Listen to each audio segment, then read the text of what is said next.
Bonjour à tous, ici Amy de la chaîne Une lectrice compulsive. Aujourd'hui, je vais vous faire mon bilan des trouvailles que j'ai fait lors de la vente de livres de la bibliothèque de Gatineau. Je vous en avais fait une l'année passée. Et comme c'est un événement qui revient à chaque année, là, je vais vous présenter les 6 nouveaux livres qui se retrouvent dans ma palle. Parce que bien que j'en ai encore beaucoup à lire, je pouvais pas résister parce que c'est quand même un événement qui est juste une fois par année. Donc, j'ai été jeter un petit coup d'œil, j'ai pu trouver des bios que je voulais lire ou même un auteur de la région. Il me manquait un de ses livres dans ma bibliothèque. Fait que j'ai dit, je vais le prendre, je vais en profiter. Puis en même temps, je vais vous présenter aussi quelques films que j'ai trouvés. Et côté musique aussi, j'ai fait quelques trouvailles. Fait que ça va vous donner aussi un avant-goût de savoir qu'est-ce que j'écoute comme musique et qu'est-ce que j'aime regarder comme série ou film. Puis en même temps, ça va faire un petit peu différent que de toujours parler juste de livres. Bon, je vais commencer. Il va y avoir un livre jeunesse, 2 romans et 3 bibliographies à vous présenter pour le début. Donc, le premier, c'est justement le roman de l'auteur de ma région. Il s'agit de Miss Populaire de Stéphanie Duchesne. Bon, normalement, déjà, avec un titre comme ça, je m'étais dit peut-être que ça serait pas mon genre de lecture, mais comme j'ai aimé beaucoup sa nouvelle série Anna sur Insta, je vais lui donner une chance. Puis ça va me donner une chance de la découvrir dans un autre univers aussi en même temps. Et c'était publié par les éditions de Mortagne, une autre maison d'édition que j'aime beaucoup. Je vais vous faire un petit résumé. Puis si jamais vous avez un ado à la maison, vous allez peut-être pouvoir lui procurer. Là. Le 12 août s'en vient quand même assez rapidement. Puis il ne faut pas oublier, il y a la Saint-Jean aussi. Donc, bienvenue dans mon univers. Je m'appelle Anne-Sophie Poirier et j'ai 12 ans. Nous sommes le 14 décembre et ça fait exactement 6 mois que ma vie est totalement différente. Avant, j'étais une fille populaire avec un groupe d'amis qui... J'étais une fille avec un groupe d'amis qui l'admiraient et un chum, le plus beau gars de l'école, bien entendu. Ma vie, c'est de faire des sorties ultra cool, d'acheter le dernier vêtement à la mode, d'être de tous les comités importants et d'avoir des idées plein la tête pour rire des autres et les ridiculiser. Ah oui, j'oubliais la qualité obligatoire pour être populaire, aussi populaire que je l'étais, la maîtrise parfaite de la technique de manipulation. Bon, ça fait penser un petit peu Gossip Girl, on dirait, mais si vous avez aimé justement les films d'ado, ça peut ressembler, je pense qu'il va y avoir quelques petites ressemblances là-dessus.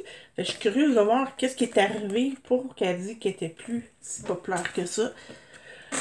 Peut-être tout ça un mélange de Mean Girl, je dirais. On s'en souvient, le premier qui était super populaire. Moi, c'est un film que j'avais beaucoup aimé. Moi, j'avais 19 ans à l'époque, donc j'avais pu me reconnaître dans les personnages. Bon, maintenant, dans la section roman, j'en ai trouvé un qui est Oublié de Catherine McKenzie, qui est une autrice canadienne. Je crois qu'elle habite à Montréal maintenant. C'était publié par les éditions Coup d'œil, ce qui veut dire que c'est une réédition. D'ailleurs, j'ai lu son dernier roman qui était publié chez Goélette, puis j'ai vraiment aimé ça. Surtout, la seule chose, c'est qu'il y avait comme 3 personnages avec le même prénom, c'était pas toujours évident à suivre, donc fallait pas le lire quand j'étais fatiguée. Mais j'avais bien aimé, fait que ça m'a donné envie de découvrir d'autres livres de cette autrice-là. Puis surtout, en plus, c'est souvent des thrillers mélangés un peu avec la romance, donc je suis quasiment sûre que je vais autant aimer celui-là que les autres. Donc, voilà le petit résumé. Jeune avocate ambitieuse, Emma Tupper voit son monde s'écouler lorsque sa mère décède et lui laisse en héritage un voyage en Afrique. Terrassée par le chagrin, Emma quitte son quotidien et s'envole vers cette destination inattendue. Les malchances s'accumulent et se retrouvent au cœur d'un tremblement de terre dévastateur, isolée du reste du monde pendant de longs mois. De retour chez elle, Emma est confrontée à une troublante vérité. Tous l'ont cru morte et elle n'a désormais ni appartement ni travail. Et si c'était un signe du destin qui la poussait à recommencer à zéro? Doit-elle vraiment se battre pour tenter de récupérer ce qu'elle a tout perdu? Face au choix difficile, Emma devra s'armer de courage car l'issue de sa décision bouleversera sa vie entière. Alors, vraiment, j'ai très hâte de le lire, celui-là. Si jamais vous l'avez lu, ben, n'hésitez pas à me laisser vos avis en commentaire. Je serais curieuse de savoir, ou même si vous avez lu un autre livre de cette autrice-là. D'ailleurs, même j'ai eu la chance d'en avoir en entrevue, donc je vais pouvoir vous laisser toute l'info en barre d'informations pour puissiez peut-être en savoir plus si c'est une autrice qui vous intéresse. L'autre, ben, je pouvais pas aller à un événement de vente de livres usagés sans partir avec une chiclette, bien sûr. Celui-là aussi, ça a été publié par la collection Coup d'œil. C'est Eleanor, le tome. J'avais vu les trois tomes, mais j'ai dit, je vais commencer avec le premier. Si jamais ben, j'embarque, je vais pouvoir lire les trois. De Nadia Ladari King. D'où sa série, une de ses séries jeunesse est présentement sur Tout.tv Extra, justement. Donc, je pense que c'est quand même une auteure assez prolifique. Sûrement, il y en a peut-être d'entre vous qui ont lu sa série Coloc. Moi, j'avais un petit peu moins embarqué dans celle-là, mais là, j'étais curieuse de voir est-ce que je vais plus aimer son côté, son écriture d'un roman adulte. D'ailleurs, elle me l'avait même, quand j'avais été faire signer le premier livre de Coloc, elle m'avait suggéré justement de lire sa série adulte Éléonore. Donc, ça reste à voir. Je suis quand même assez. J'aime ça quand même des fois des nouvelles auteurs, donc on va voir. Je vais vous donner une petite idée de quoi ça parle. Dans le milieu aisé d'Outremont à Montréal, où elle a grandi, Éléonore voit son petit monde se transformer. Alors que l'avenir auquel elle se croyait vouée disparaît, elle doit tout remettre en question et relever le défi de se tracer un nouveau destin. Entourée de ses grandes amies Allegra et Yaïsma, qui poursuivent elles aussi leur rêve de reconnaissance et de réussite, Éléonore tentera d'atteindre des buts qu'elle s'est fixés dans sa carrière, mais surtout dans ses amours. Bon, donc, c'est sûr que effectivement, ça retrouve tout ce qu'on voit normalement dans les romans Chiclite. Donc, j'ai bien hâte de découvrir. Comme d'habitude, si vous l'avez déjà lu, parce que ça fait quand même quelques temps que c'est sorti, n'hésitez pas à me laisser vos avis. Maintenant, côté biographie, j'ai trouvé Tout pour être heureuse de Sophie Desmarais. Je crois que moi, je l'avais déjà vu en entrevue, puis j'avais trouvé son entrevue vraiment touchante. Puis là, quand j'ai vu son roman, son livre, ben, j'ai dit, ben, ça va être une bonne chance d'en savoir justement un peu plus. Et c'était publié sur Michel Lafon. Là, je vais vous donner une petite idée aussi, c'est quoi?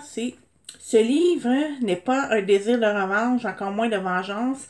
J'ai cru rencontrer mon histoire en pensant à ceux qui, comme moi, ont été victimes d'intimidation, de harcèlement lorsqu'ils étaient jeunes et qui, comme moi, ont peiné à s'en remettre. L'argent, le luxe ne sont pas et ne seront jamais des facteurs de bonheur et d'équilibre. Les biens matériels ne comptent pas le manque d'amour et d'attention. Enfin, j'ai beaucoup souffert et ma recherche d'amour et de tendresse s'est poursuivie adulte. Donc, comme vous savez, moi, l'intimidation, c'est quand même un thème qui me touche énormément. Donc, j'ai pas hésité longtemps avant de choisir ce livre-là. La deuxième bibliographie, c'est Orpheline de Marc-Claude Savard. J'avais déjà lu son deuxième livre, 180 degrés, puis j'avais vraiment trouvé ça intéressant. Je dirais que le 180 degrés, c'était plus sur la quête de soi. C'est un autre thème qui m'intéresse beaucoup. Mais là, je me dis, ben, pourquoi pas choisir son premier. Lui, il était sorti avant. Pourquoi pas en savoir un petit peu plus sur elle, qui est quand même. Sûrement que vous l'avez connaissé beaucoup, surtout si vous regardez le sport, elle est quand même assez reconnue dans ce milieu-là. Donc, je vais vous donner une petite idée. Le 31 août 2008, la vie de la journaliste sportive Marc-Claude Savard bascule. Elle trouve son père mort dans son livre. Une semaine plus tard, elle apprend que sa mère souffre d'un cancer du poumon. Jusqu'au décès de celle-ci, Marc-Claude est plongée dans un tourbillon incessant qui transforme sa vie de fond en comble. Fait que c'est quand même un livre assez bouleversant, d'après moi. Donc, je recommanderais peut-être de le lire lorsqu'on est dans un bon mood et non... surtout si on vit une période de deuil, peut-être attendre un petit peu, ou peut-être même, dépendamment de quel type de personne vous êtes, après vous aider à vous en sortir. Mais, c'en est un autre que j'ai très hâte de lire. Ma dernière biographie, ben, c'est quelqu'un que je connaissais à cause de l'émission Les Dragons. Puis elle est quand même reconnue beaucoup dans le milieu des enfants. J'étais curieuse justement d'en savoir un peu plus, puis peut-être qui sait d'apprendre des trucs. C'est la biographie de Daniel Henkel, quand l'institution trace la route. Donc, c'est quand même l'institution. Surtout si, quand vous êtes un dragon, c'est une bonne chose d'en avoir parce qu'il faut que tu investisses dans les bonnes entreprises. Et d'ailleurs, ben, c'est une émission qui revient à chaque été. Donc, si jamais vous êtes intéressé par le milieu des affaires, c'est une série une émission que je vous recommande de voir parce qu'on sait jamais, on peut apprendre quelques petites astuces pour s'améliorer justement. Pour la promotion de son entreprise. Donc, c'est femme d'affaires connue du grand public grâce à sa participation dans la populaire émission Dans l'œil du dragon, diffusée sur les ondes de Radio-Canada. Danielle Henkel est d'abord et avant tout une femme au parcours peu commun. Dans ce récit autobiographique, elle partage avec nous les moments clés de sa vie, sa naissance au Maroc d'une mère juive et d'un père allemand, son enfance en Algérie, son mariage dans un musulman, ses expériences professionnelles, son départ pour le Québec et sa réalité d'immigrante. Une histoire inspirante dans laquelle le public découvrira une femme à la volonté de faire. Un parcours qui se déroule sur 2 continents et où les nouveaux départs font partie intégrante de l'existence. Donc, comme je disais, ça va être vraiment intéressant de justement en apprendre plus sur elle. Puis peut-être même justement à inspirer quelques personnes. Bon, après ça, maintenant on va être rendu à la section musique. J'ai réussi à trouver 3 CD, dont 2 de la même chanteuse. Bon, c'est une chanteuse québécoise, mais elle avait sorti quelques albums en anglais. Puis comme c'est eux, je les avais pas dans ma discographie, ben je me suis dit pourquoi pas. Puis j'aime beaucoup sa voix, puis justement en ce moment, je recherche de la musique un peu plus calme. Ce qui pourrait m'aider à traverser des périodes où je vis de l'anxiété. Donc voilà. Puis en plus, maintenant, elle est devenue prof de yoga. Donc vous allez savoir de qui que je parle. C'est Ima. Ici, j'ai son album Precious. Qui est justement, lui, c'en est un qui était juste avec des chansons en anglais, mais justement, puis en plus, elle prévoit de sortir un autre album cette année. Je sais pas s'il va être en français ou en anglais, mais je suis ça de très près. Parce que peu importe, je trouve qu'elle a une très magnifique voix. Puis sûrement, si vous écoutiez beaucoup la radio au début des années 2000, vous allez sûrement entendre la chanson Bella Morena. J'ai adoré sa version. Puis depuis ce temps-là, ben, j'essaie de j'essaie de suivre sa carrière. Bon. Et son deuxième album, c'est Smile, que lui, c'est un album bilingue. Puis même, elle a une chanson dont le titre, c'est Gracias a la vida, qui est peut-être une chanson en espagnol. Mais j'aime beaucoup la chanson, j'aime beaucoup aussi la langue espagnole, c'est magnifique. Ah, puis vous voyez, si vous l'avez écouté à la radio, dans cet album-là, il y a Que Sera Sera, qui est une autre de ses chansons qui jouait énormément à l'époque, donc c'est magnifique. Et le dernier album que j'ai trouvé, ben c'est un gros retour en arrière.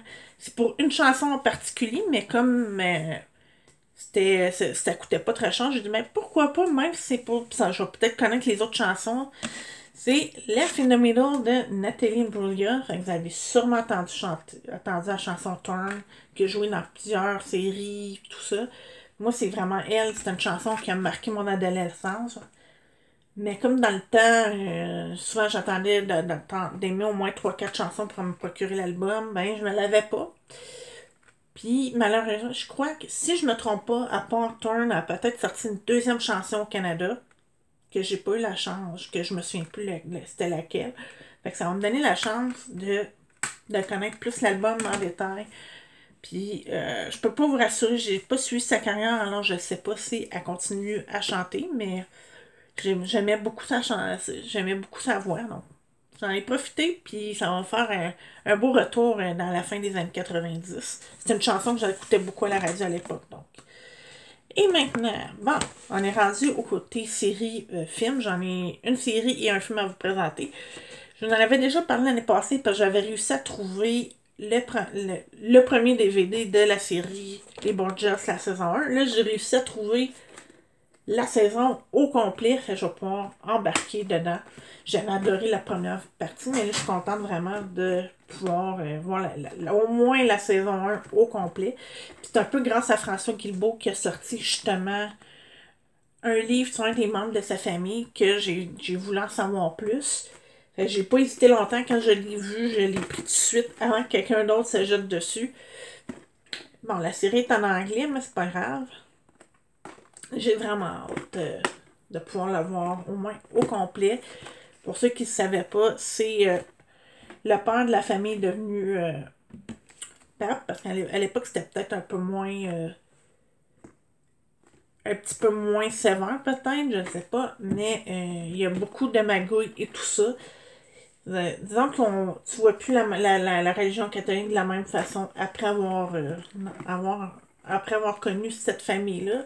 Mais c'est vraiment une famille qui a marqué l'Italie, dans le fond. Là. Donc, j'ai vraiment hâte d'en savoir plus. Et bien, là, je me suis dit, ben, un autre classique que j'ai réussi à trouver, c'est Dirty Dancing. Ben, je sais qu'il passe souvent à la télé, mais là, je me dis, pourquoi pas. Tu sais, j'ai déjà Grease, pourquoi pas compléter en ayant Dirty Dancing, ou en français qu'on appelle danse lascive. C'est un véritable classique, honnêtement. Ça m'a fait un petit quelque chose quand j'ai appris le décès de Patrick Swayze il y a quelques années. Là, donc, c'est quand même un film aussi, des fois, si je vois qu'il joue à la télé, ben, je vais en profiter de le regarder. Même si je fais autre chose en même temps. C'est quand même un film qui m'a marqué. J'aime beaucoup la musique. Est-ce que la relation est si bonne que ça? Mais je dirais que c'est quand même moins toxique que dans Grease, mais c'est quand même une belle petite histoire d'amour. Donc, c'est tout pour mes trouvailles de la vente de livres usagés de la bibliothèque de Gatineau. Si jamais vous êtes allé, ben laissez-moi savoir qu'est-ce que vous avez trouvé, parce que moi, cette année, j'avoue, j'ai même pas pu aller voir la section des livres en anglais parce qu'il y avait tellement de monde, ça l'avançait pas. J'ai passé déjà 2 heures, puis j'avais... Tu sais, pas que j'aime pas fouiller dans les livres, mais on dirait qu'après 2 heures, t'as hâte de faire autre chose, mettons. Puis c'est pas évident, parce qu'il faut vraiment que tu fouilles, puis des fois, ils reviennent, ils remplissent encore. Fait que, j'ai quand même fait 2 tours dans les romans français pour trouver ça. Puis des fois, c'est ça, malheureusement, le monde prend du temps à checker. Fait que là, ça n'avançait pas, j'essaie de trouver des trous pour me faufiler, c'est pas toujours évident. Donc, c'est pour ça que, puis en même temps, ben, je voulais me limiter parce que j'ai encore beaucoup de services presse à lire. Donc, voilà, c'est pour ça que je me suis quand même un petit peu limitée, mais j'ai bien hâte de lire qu'est-ce que je vous ai présenté. N'hésitez pas à appuyer sur un petit pouce si vous avez aimé ma vidéo et à vous abonner pour ne rien manquer. Et au plaisir de vous retrouver dans une prochaine vidéo.